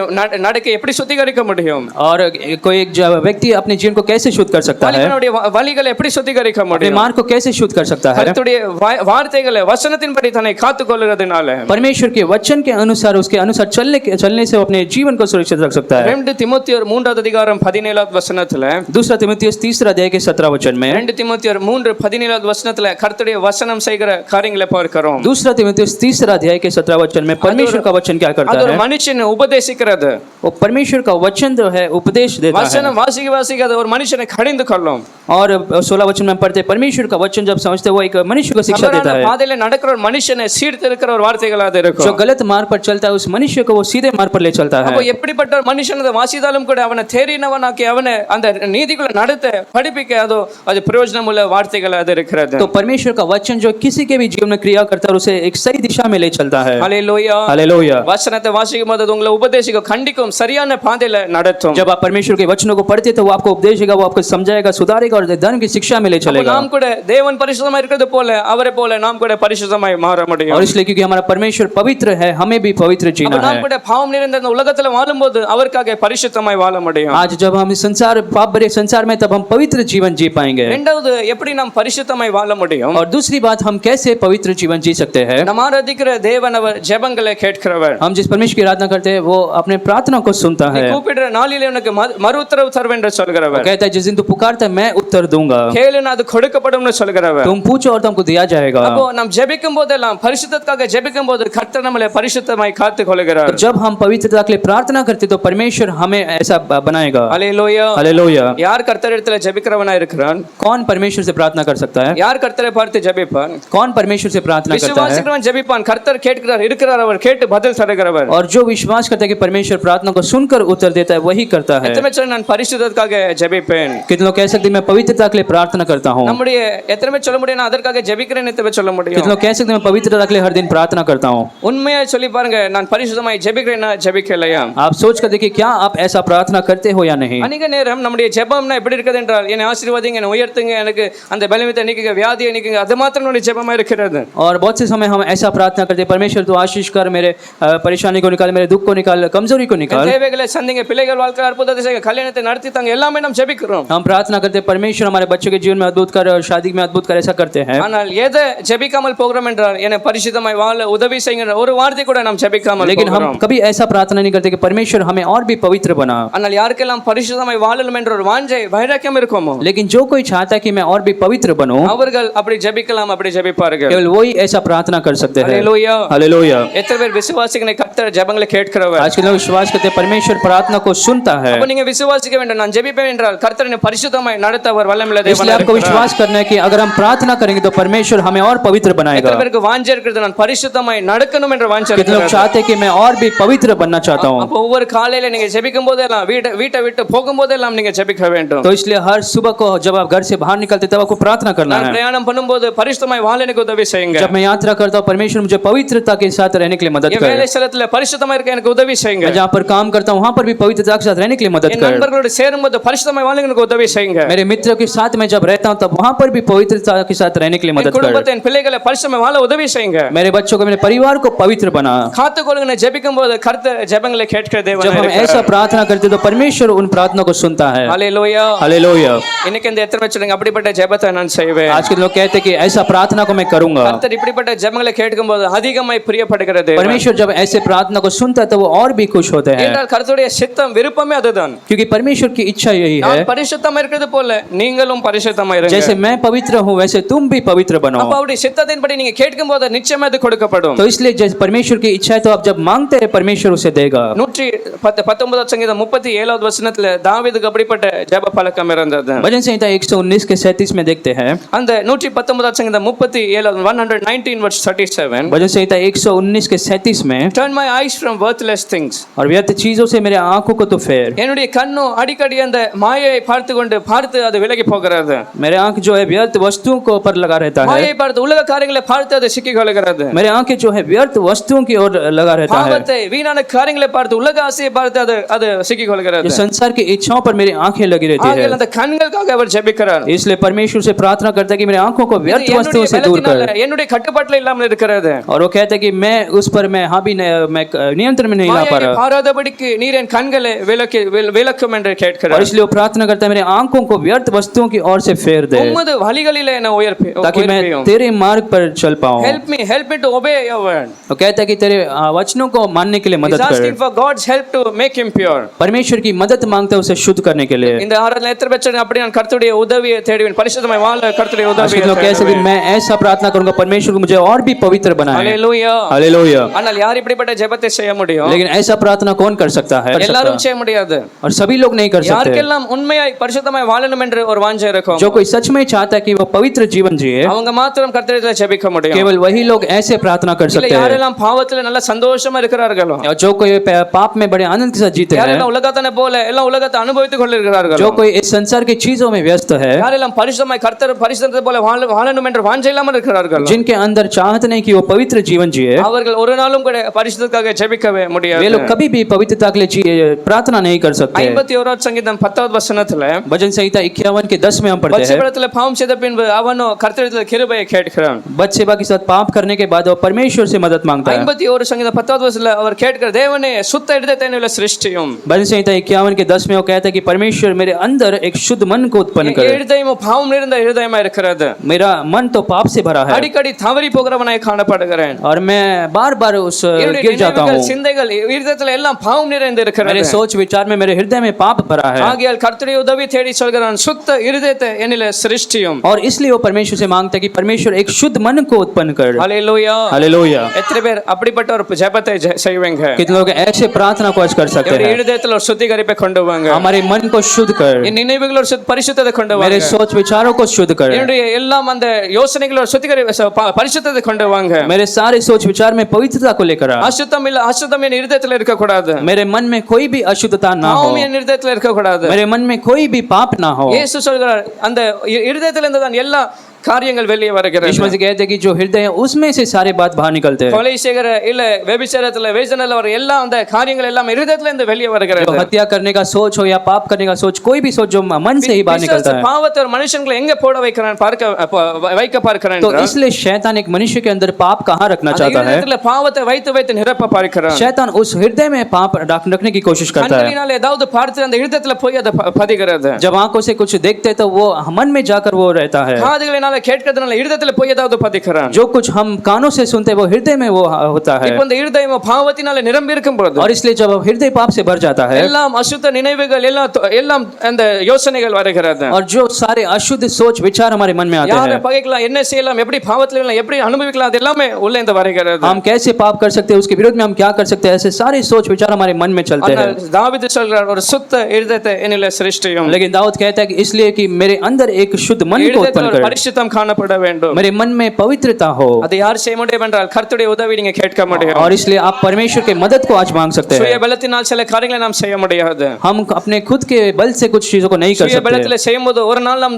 ஜெயிக்கலாம் அடுத்த நாள் ஒருவேளை நாம் விழலாம் हमारे खुद के बल से जब हम करते हैं एक दिन हम जय पाएंगे, लेकिन दूसरे दिन हम ஆனால் हार ஒவ்வொரு सकते हैं। நாளும் கர்த்தருடைய உதவி நாம் தேடி நாம் போவோம் என்றால் लेकिन हर दिन जब हम परमेश्वर की मदद को मांगते हैं, உங்களுடைய ஜெபம் உங்களை பரிசுத்தமாய் வாழ உதவி செய்யும் आपका जो प्रार्थना है आपको पवित्र जीने के लिए मदद करेगा। தனிப்பட்ட வாழ்க்கையில உங்களுக்காக குடும்பத்துக்காக சபைக்காக பரிசுத்தமாய் வாழணும் என்ற ஒரு வாஞ்சையோட ஜெபியுங்க आपके व्यक्तिगत प्रार्थना में आपके लिए, आपके परिवार के लिए एक पवित्र जीवन जीने के लिए आप प्रार्थना करें। எத்தனை பேர் அதோட ஜெப குறிப்பாய் ஒவ்வொரு நாளும் ஜெபிப்பேன்னு சொல்றீங்க कितने लोग कह सकते हैं कि हर दिन मैं ऐसा प्रार्थना करूंगा? கடைசி நாட்கள்ல பரிசுத்தமாய் வாழ்வது மிகவும் கடினமா अंतिम இருக்கிறது दिनों में पवित्र जीना बहुत ही मुश्किल हो गया है। நமக்கு கர்த்தருடைய உதவி சகாயம் தேவை इसलिए हमें परमेश्वर की मदद की जरूरत है। மூன்றாவது கர்த்தருடைய சமூகம் ஒரு மனுஷனை பரிசுத்தத்துல நடத்துகிறது और तीसरी बात, परमेश्वर का जो उपस्थिति एक मनुष्य को पवित्रता में ले चलता है। ஏசாயா 6வது அதிகாரம் 5வது வசனத்துல यशायाह 6 अध्याय के 5वें वचन में, book of Isaiah chapter 6 verse 5 यशायाह 6 अध्याय के 5वें वचन में, ஈவன் கர்த்தருடைய அந்த தேவாலயத்துல வந்த அந்த ஏசாயா அவனே பார்த்து சொல்றான் ஐயோ நான் அதமானேன்னு और यशायाह परमेश्वर के मंदिर में आकर कहता है कि हाय मैं तो अशुद्ध होठ वाले हूँ। நான் அசுத்த உதடுகள் உள்ள वो மனுஷன் कहता है मैं अशुद्ध होठ वाला हूँ அசுத்த உதடுகள் ஜனங்களின் நடுவில் வாசமா और இருக்கிறவர் अशुद्ध होठ वाले मनुष्य के बीच में मैं रहता हूँ। ஆனால் எங்கே அவன் உணர்த்தப்பட்டான் लेकिन इन चीजों को कब वो महसूस करने அவன் लगा? அசுத்த உதடுள்ளவன் எங்கே கர்த்தர் அவனை உணர்த்தினார் परमेश्वर ने कब प्रकट किया कि वो अशुद्ध होठ वाला है? ஆலயத்துல கர்த்தருடைய மகிமையை பார்க்கும் அந்த கர்த்தருடைய அந்த சேனைகளின் கர்த்தராகிய ராஜாவை கண்களில் கண்டது போல जब परमेश्वर के मंदिर में आकर उस परमेश्वर की महिमा को उसने देखा, அந்த மகிமையை காணும்போது கர்த்தருடைய சமூகத்துல அவன் உணர்த்தப்பட்டான் परमेश्वर की उपस्थिति में उसने इस बात को महसूस किया। ஹல்லேலூயா हालेलुया। 5வது அதிகாரத்துல நீங்க வாசிப்பீங்க என்றால் अगर आप 5वें अध्याय को पढ़कर देखें, அந்த ஏசாயா 5வது அதிகாரத்துல அடிக்கடி நீங்க 5 வசனம் 4 வசனத்துக்கு பிறகு பார்க்கலாம் और उस अध्याय में 5वें अध्याय में बार बार आप देख सकते ஒரு हैं குறிப்பிட்ட இப்படிப்பட்ட ஜனங்களை பார்த்து ஐயோ உங்களுக்கெல்லாம் ஐயோ நீங்க எப்படி வாழ்றீங்க நீங்களா எப்படிப்பட்ட பாவத்துல இருக்குன்னு அவன் சொல்கிறவன். और यशायाह बार बार दूसरों को देखकर कहता है कि तू ऐसे पाप में जी रहा है, तू गलत काम कर रहा है। குடிகார பார்த்து ஐயோ சொல்ல பரிதாபம் வாங்குறவங்களை ஐயோ சொல்லுவான். जो पिया करे उनको देखकर हाय कहता है, ऐसे अलग अलग तरीके के लोगों को देखकर हाय हाय சில कहता பேர் है। மற்றவங்களை பார்க்கும் போதெல்லாம் அது குற்றத்தை கண்டுபிடிப்பார்கள். कुछ लोग ऐसे ही दूसरों को देखकर कुछ दोष पकड़ने की कोशिश करते हैं, அவர்களை பார்க்கும்போது ஏதோ பெரிய நீதிமான்களை போல எண்ணுவார்கள். लेकिन जब हम अपने खुद को देखते हैं तो बहुत ही धर्मी अपने आप को समझते அப்படி இந்த हैं। ஏசாயா எல்லாரும் பார்த்து உங்களுக்கு ஐயோ எப்படி வாழ்றீங்களே எப்படி வாழ்றீங்களே சொல்லுகிறவன். और वैसे यशायाह दूसरों को देखकर कहने लगता है कि तुम ऐसा जी रहे हो, वैसे कर रहे हो। ஆனால் 6வது அதிகாரத்துல தேவா இந்த உசியா ராஜா மரணம் அடைந்தப்ப இந்த தேவாலயத்துல வரும்போது लेकिन 6 अध्याय में जब उजिया राजा की मौत के बाद जो परमेश्वर के मंदिर में आया, கர்த்தருடைய அந்த பரிசுத்த தேவனை பார்க்கும்போது அவருடைய மகிமையை பார்க்கும்போது जब पवित्र परमेश्वर उसकी महिमा को उसने देखा, அவன் உணர்த்தப்பட்டான் உன்னுடைய பரிசுத்தம் ஒண்ணுமே இல்ல. उसने सोचा कि मेरा पवित्रता तो कुछ भी नहीं, உன்னுடைய வாழ்க்கையில குறைவுகள் காணப்படுகிறது. और उसने महसूस किया कि मेरे जीवन में अभी भी बहुत सी कमियां உன்னுடைய हैं, வாழ்க்கையில அசுத்தம் இருக்கிறது. और मेरे जीवन में तो और भी अशुद्धता है। அவன் சொல்றான் ஐயோ நான் அதமனே எனக்கு ஐயோ இனி ஜனங்களை பார்த்து ஐயோ அல்ல. और इसलिए अब दूसरों को देखकर नहीं कहता, அவன் சொல்றான் எனக்கு ஐயோ அதமானேனே நான் அசுத்த உதடுகள் உள்ள மனுஷன். हाय मैं तो अशुद्ध होठ वाला मनुष्य हूं। நேரம் கர்த்தர் நம்மளை எங்கே உணர்த்தி நம்மளை பரிசுத்தத்துல நடத்துகிறார் என்றால், और कुछ समय परमेश्वर कहां पर हमें प्रकट करता है और पवित्रता में जीने के लिए मदद करता है। கர்த்தருடைய சமூகத்துல உங்க வீட்ல கர்த்தருடைய சமூகம் வரும்போது அங்க கர்த்தர் உங்களை உணர்த்துகிறார். परमेश्वर के कलीसिया में और आपके घर में जब परमेश्वर की उपस्थिति हो, वहां पर परमेश्वर आपको प्रकट करेगा। சினிமா தியேட்டர்ல போய் மூவி படம் பார்க்கும்போது கர்த்தரால உணர்த்த முடியாது. आप थिएटर में जाकर मूवी देखते हैं, वहां पर परमेश्वर नहीं प्रकट करता। மதுபானத்துல அந்த சாராயத்துல ஆடி இருக்கும்போது அப்படி கர்த்தர் உணர்த்த முடியாது. जब आप शराब पी कर रहे थे तो वहां पर परमेश्वर प्रकट नहीं करेगा, ஆட்டத்துல கர்த்தர் உணர்த்த முடியாது. उन समय में परमेश्वर प्रकट नहीं करेगा। பாவத்துல வாழ்ந்து கொண்டிருக்கும்போது கர்த்தரால உணர்த்த முடியாது. जब आप पाप में जीते परमेश्वर तब प्रकट नहीं करेगा, கர்த்தருடைய சமூகத்துல அவருடைய மகிமையான அந்த சமூகத்துல கர்த்தர் உணர்த்துகிறவராய் இருக்கிறார். लेकिन परमेश्वर अपने उपस्थिति में इन चीजों को प्रकट करता है। ஹalleluya हालेलुया। எத்தனை வருஷம் கர்த்தருடைய சமூகத்துக்கு நான் முக்கியத்துவத்தை कितने கொடுப்பேன். लोग कह सकते हैं कि मैं परमेश्वर की उपस्थिति के लिए महत्व दूंगा, கர்த்தருடைய சமூகத்துக்கு கர்த்தருடைய அந்த எல்லாம் ஆராதனை கூட கர்த்தருடைய சபையில நான் முக்கியத்துவத்தை கொடுப்பேன். और आराधना में परमेश्वर की उपस्थिति के लिए मैं और भी मुख्यता உங்க दूंगा। வீட்ல கூட கர்த்தருடைய சமூகம் இருக்கும் என்றால், आपके घर में भी अगर परमेश्वर की उपस्थिति है அங்க ஒரு பரிசுத்தம் உங்க வீட்ல ஒரு பரிசுத்தம் காணப்படும். तो आपके घर में भी एक पवित्रता होगा। ஹalleluya हालेलुया। இது பைபிள் ஸ்டடியில கூட இந்த நாட்களில் अनेक வாலிபர்கள் வருகிறார்கள். बाइबल स्टडी में बहुत सारे जवान आजकल आ रहे அதை हैं பார்த்து ரொம்ப சந்தோஷமா இருக்கிறது. और देखकर मैं खुश होता हूँ। அது இவ்வளவு பிஸியான டைம்ல கூட வேலை செய்து கூட சில பேர் வராங்க. कुछ लोग काम करने के बाद भी यहाँ पर आते हैं, கர்த்தருடைய சமூகத்துக்கு முக்கியத்துவத்தை கொடுக்கிறார்கள். परमेश्वर की उपस्थिति को महत्व देते हैं। அப்படி நான் கூட கர்த்தருடைய சமூகத்துக்கு முக்கியத்துவத்தை लोग कह கொடுக்கிறேன். सकते हैं कि मैं भी ऐसे परमेश्वर की उपस्थिति के लिए महत्व दूंगा। हालेलुया। हालेलुया। கர்த்தருடைய சமூகத்துக்கு முக்கியத்துவம் கொடுக்க கர்த்தர் பரிசுத்தத்துல நடத்துறவராய் जितना இருக்கிறார். परमेश्वर की उपस्थिति का महत्व देंगे उतना ही परमेश्वर आपको पवित्र बनाएगा। எத்தனை காரியங்களை நாம் பார்த்தோம். कितने बातों को हमने देखा। முதலாவது பார்த்தோம் கர்த்தருடைய வார்த்தை மனுஷனை பரிசுத்தமாய் நடத்துகிறது. पहला हमने देखा परमेश्वर का वचन एक मनुष्य को पवित्र बनाता है, வார்த்தை இல்லாத மனுஷன் அவன் பரிசுத்தமாய் வாழ முடியாது. और बिना वचन का कोई भी मनुष्य पवित्र नहीं बन सकता। இரண்டாவது பார்த்தோம் ஜெபிக்கிறவனை அந்த ஜெபம் பரிசுத்தத்துல நடத்துகிறது. और दूसरी बात हमने देखा प्रार्थना के द्वारा एक व्यक्ति पवित्र बन सकता है। கர்த்தருடைய சமூகம் அந்த சமூகத்துல பரிசுத்தமாய் கர்த்தர் और நடத்துகிறார். तीसरी बात परमेश्वर के उपस्थिति में एक व्यक्ति पवित्र बन सकता है।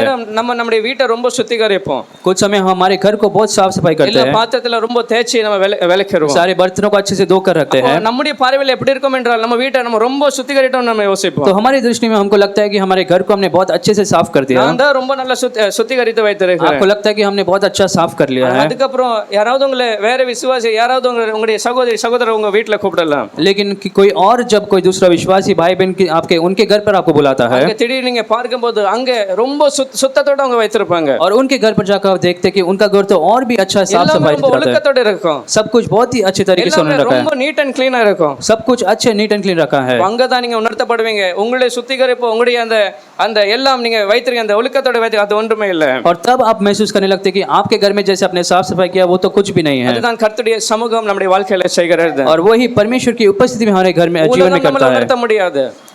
உலகம் நமக்கு உணர்த்த முடியாது. जो संसार है वो हमें ऐसा महसूस नहीं करवाएगा, சமூகம் அந்த கர்த்தர் சமூகத்தில் இருக்கிற மகிமை நமக்கு உணர்த்த लेकिन முடியும். परमेश्वर की उपस्थिति में जो महिमा है वो हमें दिखाएगा। ஹalleluya. हालेलुया।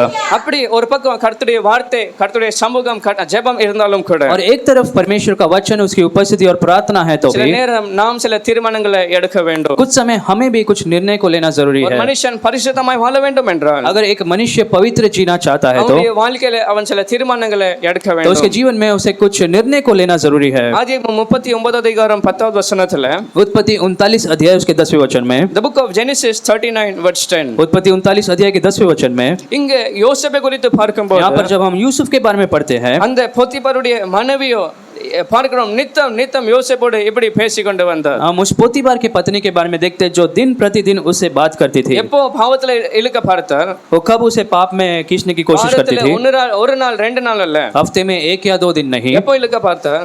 वो कब कोशिश करती थी? நித்தம் நித்தம் ஆங்கிலத்துல பார்க்கும்போது day after day every day அந்த பாவத்துல எப்படியாவது பாவத்துல விழ வைக்கணும் என்று அவர் वो பார்க்கிறார். प्रतिदिन यूसुफ को पाप में गिराने की कोशिश कर रही थी। பிசாசு கூட நம்முடைய வாழ்க்கையில நித்தம் நித்தம் தினமும் அவன் நம்மள பாவத்துல விழ வைக்கிறார். उस समय शैतान भी हमारे जीवन में हमें हर दिन पाप में गिराने की कोशिश करता है। அப்படி முயற்சி எடுக்கும் போதெல்லாம் அவன் என்ன செய்தான் என்றால் சம்மதிக்கவில்லை. लेकिन जब उसने कोशिश की, यूसुफ ने वहां पर वो सहमत नहीं हुआ। அவன் தீர்மானத்தை எடுத்தான், நான் இதை நான் செய்ய முடியாது. उसने एक निर्णय लिया कि मैं उस पाप में नहीं गिरूंगा। பாவத்துல கூப்பிடும்போது இழுக்கும் போது जब वो पाप में उसे खींच रही थी, அவன் சொன்னான், இது என்னால கூடாது, என்னால முடியாது. यूसुफ ने निर्णय लिया कि ये मैं नहीं कर सकता। ஹalleluya. हालेलुया। அவன் வேறு பிரிக்கப்பட்டவனா இருந்தான். और क्योंकि वो अलग किया एक संतान था, எத்தனை பேர் நான் கூட கர்த்தனை வேறு अच्छे பிரித்திருக்கிறேன், लोग कह सकते कि परमेश्वर ने मुझे भी अलग किया है। நாம் கூட என்னத்தை சொல்ல வேண்டும் என்று. और इसलिए हमें क्या कहना है? பிசாசு நம்மள பாவத்துல தள்ள முயற்சி எடுக்கும் போதெல்லாம், जब शैतान हमें पाप में गिराने की कोशिश करता है, ஜனங்கள் நண்பர்கள் நம்மள பாவத்துல இழுக்கும் போதெல்லாம், जब हमारे मित्र हमें पाप में गिराने की कोशिश करे, வாய் திறந்து இல்ல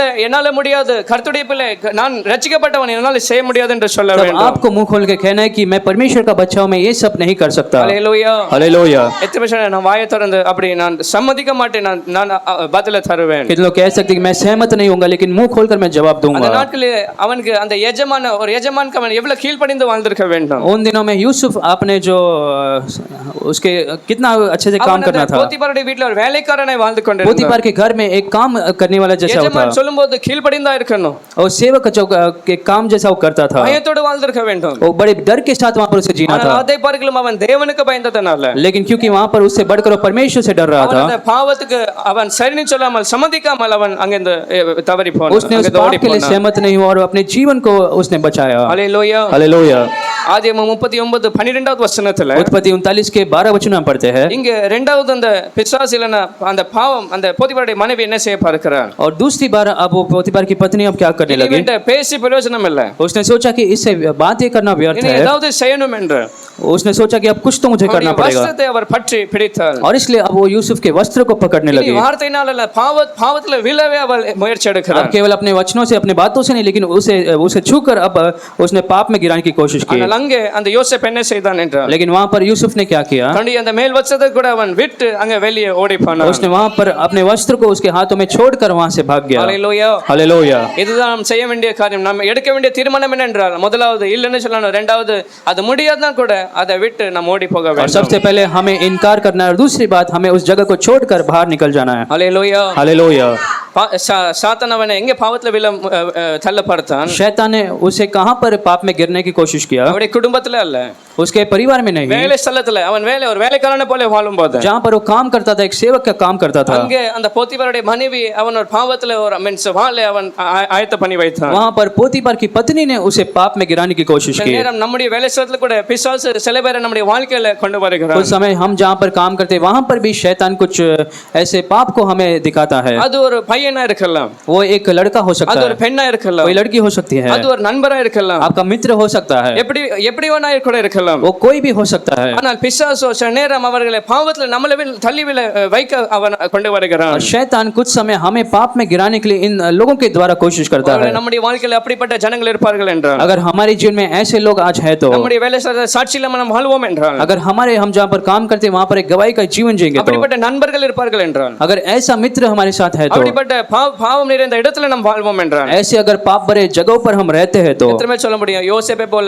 நான் அதை விட்டு ஓடி कितने போயிடுவேன். लोग कह सकते हैं कि मैं यूसुफ के जैसे उन जगहों को छोड़कर चला जाऊंगा। ஹalleluya. हालेलुया। அப்படிப்பட்ட வேலை அது தேவையல்ல. और ऐसा काम की तो कोई जरूरत नहीं। அப்படிப்பட்ட வேலையில போய் பாவத்துல நரகத்துல போகிறத பார்க்கலாம். वैसे काम कर अगर नरक में जाना है तो அந்த வேலையை விட்டு ஓடி போவது, அது ரெசிக்னேஷன் பண்றது, அது நல்லது. उस काम को छोड़कर अलग होना ही अच्छा है। அப்படிப்பட்ட நண்பர்களை பிளாக் பண்ண, delete பண்ற, வாழ்க்கை இந்த எடுக்கிறது, அது நல்லது. और ऐसे लोगों को आपको ब्लॉक कर अपने जीवन से निकालना बेहतर है। ஹalleluya. हालेलुया। ஆனால் அதற்கு சரியான ஒரு தீர்மானம் வேணும். और लेकिन उसके लिए एक निर्णय लेना जरूरी அந்த है। சாட்சியை கேட்டோம், உறுதியான ஒரு தீர்மானத்தை எடுத்தார்கள். और एक जो गवाही ले एक जीवन जीने के लिए एक निर्णय लेना जरूरी है। மகள் சொன்னா எனக்கு அந்த பையன் வேண்டாம்னு சொல்லி அவள் ஒரு சரியான தீர்மானத்தை எடுத்தார். जैसे गवाही में हमने सुना कि उसने कहा कि मैं अब वो लड़के की जरूरत नहीं। அப்படி கர்த்தர் எனக்கு நம்மள்ட்ட உணர்த்துவார் என்றால், और अगर आज परमेश्वर हमें ऐसा दर्शाता ஒரு है உறுதியான தீர்மானத்தை எடுத்து இப்படிப்பட்ட ஜனங்கள் என்ன பின்வாங்கி போகிறது தள்ளுகிற இந்த ஜனங்களும், और आपको निर्णय लिया कि ऐसा जो लोग मुझे पाप में गिराते हैं, பாவத்தில் என்ன பின்வாங்கி தேவனுக்கு தூரமாய் கொண்டு போகிற இந்த ऐसे ஜனங்கள் जो लोग मुझे परमेश्वर से दूर खींचते हैं, எனக்கு வேண்டாம் என்று நம்முடைய வாழ்க்கையில இந்த விலக்க வேண்டும். आपको निर्णय लिया कि ऐसे लोगों की मुझे जरूरत नहीं। ஹalleluya. हालेलुया।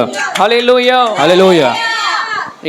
ஆதியாகமம் 41வது அதிகாரம் 41வது வசனத்துல उत्पत्ति 41 अध्याय के 41 वचन में, பரிசுத்தமாய் கர்த்தருக்காய் சாட்சியை வாழணும் என்ற அந்த வைராக்கமோ, और पवित्रता के साथ परमेश्वर के लिए गवाही का जीवन जीने के लिए जो சில நாட்கள் பிரச்சனை முடிந்தாலும் கூட, அந்த சிறைச்சாலை போடப்பட்டாலும் கூட, कुछ दिनों के लिए उसे बंदीगृह में डाला गया तो भी 41வது வசனத்துல 41 अध्याय के 41 वचन में उत्पत्ति में பார்வோன் யோசேப்பை நோக்கி எகிப்து தேசம் முழுமைக்கும் அவன் அதிகாரியாய் வைத்தான். अपना पढ़ते हैं कि फिरौन ने यूसुफ से कहा कि तू मिस्र के सारे देश के ऊपर अधिकारी ठहरा देता हूं। हालेलुया। இப்போ போத்திபாருடைய வீட்ல அல்ல, आप पोतीफार के घर में नहीं, பரிசுத்தமாய் வாழ்கிறவனுக்கு கர்த்தர் கொடுத்த ஒரு ஆசீர்வாதம் என்னென்றால், जो पवित्र जीता है उनके लिए परमेश्वर ने क्या आशीषों को रखा है, அந்த பார்க்கிலும் அதிகமாய் உயர்த்தி கர்த்தர் அவனை நிறுத்தினார். और जो पहला वो काम करता था उससे भी बड़ा परमेश्वर ने उसे ऊंचा किया। நீங்க எதெல்லாமே பரிசுத்தத்துக்காக கர்த்தருக்காக விட்டு விலகி வருகிறீர்களோ, और आज जो भी आप पवित्रता के लिए छोड़कर बाहर निकलते हो, எல்லாத்தின் நிமித்தம் கர்த்தர் உங்களை இன்னும் அதிகமாய் உயர்த்தி வைக்க और उसमें போகிறார். परमेश्वर वहां पर आपको और भी ऊंचा करेगा। ஹalleluya. हालेलुया। நீங்க நினைக்கலாம், நான் இந்த வேலையை விட்டு நான் என்ன நடக்கும், आप शायद सोचते होंगे इस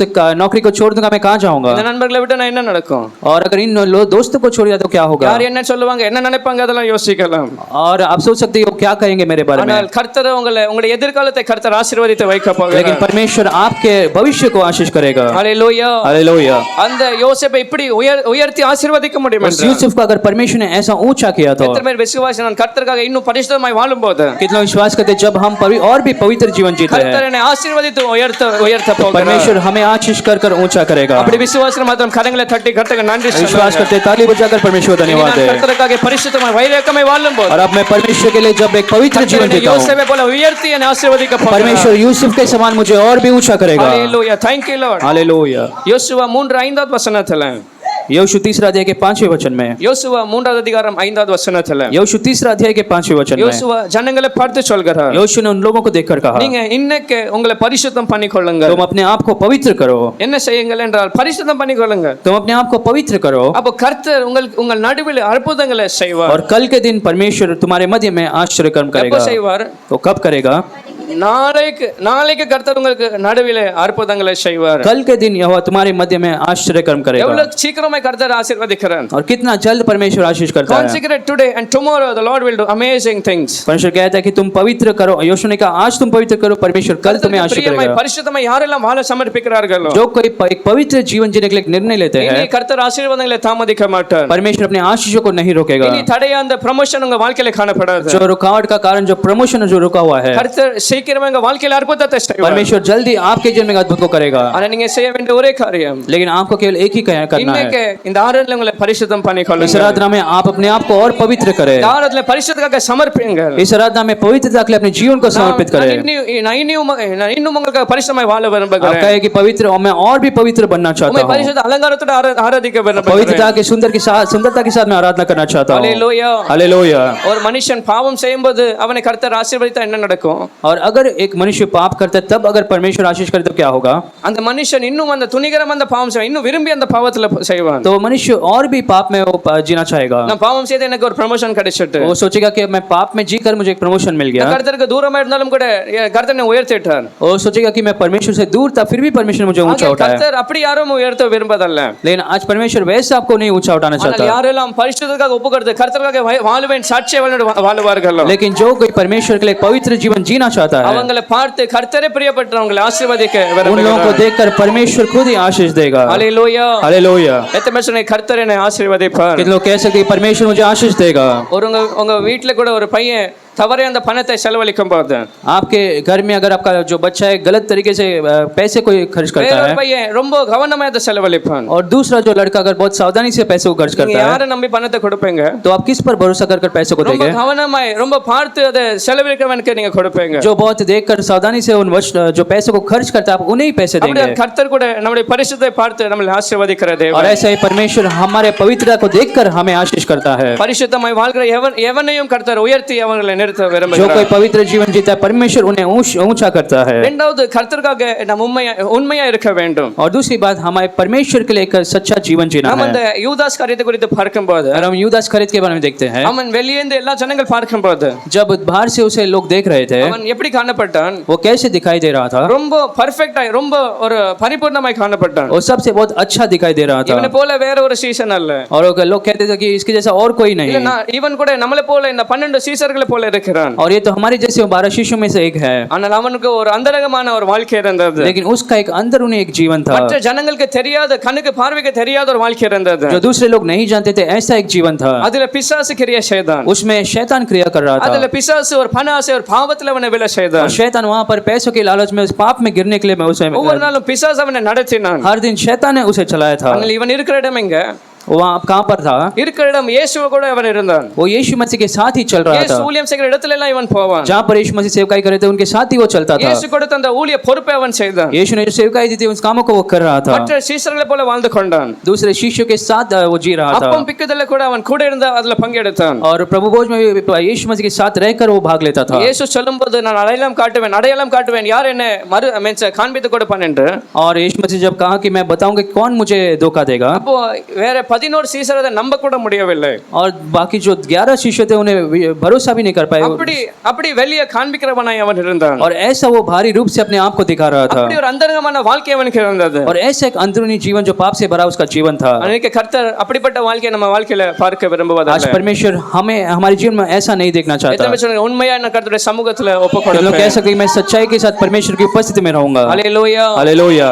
யோவேல் 2வது அதிகாரம் 25வது வசனத்துல பார்க்கிறோம். योएल दूसरा अध्याय के 25 वचन में पढ़ते हैं। யோவேல் 2வது அதிகாரம் 25வது வசனம். योएल दूसरा अध्याय के 25 वचन में அங்க 4 பூச்சிகளை குறித்து பார்க்கிறோம். वहां पर 4 कीड़ों के बारे में पढ़ते हैं। தேவன் அனுப்பின அந்த 4 பூச்சி வெட்டுக்கிளிகளும் அந்த பச்சை கிளிகளும் முசுக்கட்டையும் அந்த பச்சை புழுக்களும் பார்க்கிறோம். उन 4 कीड़ों के बारे में देखते हैं, टिड्डियो, येलिक, हासिल और गाजाम। இந்த 4 பூச்சிகளுடைய அந்த கலர் எப்படிப்பட்ட கலர் என்றால் इन 4 जो कीड़ों का कलर कैसा था?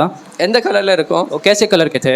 பச்சை கலர் கிரீன் கலர்ல இருக்கும். वो चारों के चारों जो कीड़े थे वो ग्रीन அப்போ ஒரு வயலில அதை நீங்க தூரத்துல இருந்து பார்க்கும்போது அந்த வயலில அந்த விளைச்சல் எல்லாம் அந்த பூச்சிகள் இருக்கும்போது तो अगर एक खेत में और दूर से आप देखें और सारे और जो कीड़े वहां पर है, தூரத்துல இருந்து பார்க்கிற மனுஷன் பார்த்து என்ன சொல்லுவான்? जो दूर से देखेगा वो मनुष्य क्या सोचता है? அந்த வயல் எப்படி வயலா இருக்கிறது?